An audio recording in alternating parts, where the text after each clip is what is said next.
mga kabungot, magtao data dire of circuit breaker para sa aircon kabungot.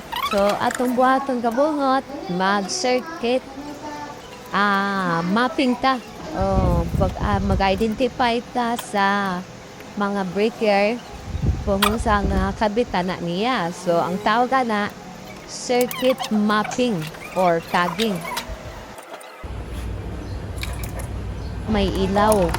Tapos ako kang sukatan to siya na notebook para magsulat tagon sa to mga appliances nga nakakabit sa breaker.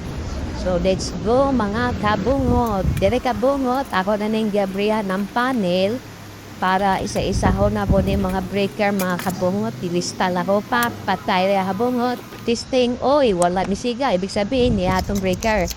Testing na po ni kabungot, kaya dahil mo rin yung saksakanan. Pag testing na po rin, pak! Ming siga man. So buhay siya kabungot. Ilista na to nga number na breaker o good sa to siya nga mag-Francis kanay iyahang linya. Kaya kabungot, ako na siya na-identify isa-isa.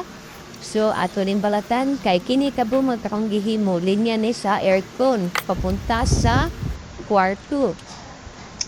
Kini gitaw din ako kabungot kana siya de kabungot gilatag na ko na siya ang wire para sa exclusive ng ginasya nga linya sa aircon mga kabungot.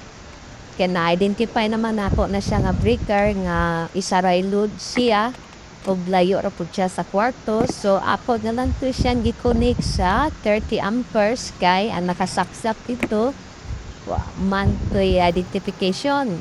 Yeah, sakto man po to. So diya kabungot ako nang gitaod kay nahumana naman ko.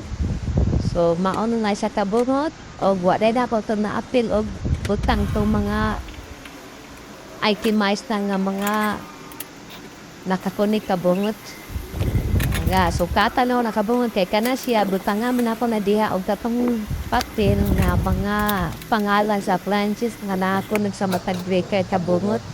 So diha kabungot at buhat po og outlet para dito sa breaker nga gitaod nako para po siya sa aircon. So pansamantala muna na siya while wala pa ang unit.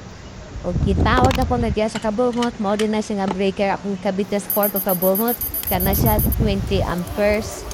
So, samtang wala pa ang aircon unit, apong gibutangan siya og outlet, unya, ako na siya gitesting diya kabungot og electric fan, og diha na, tsanang, yan na, bye-bye!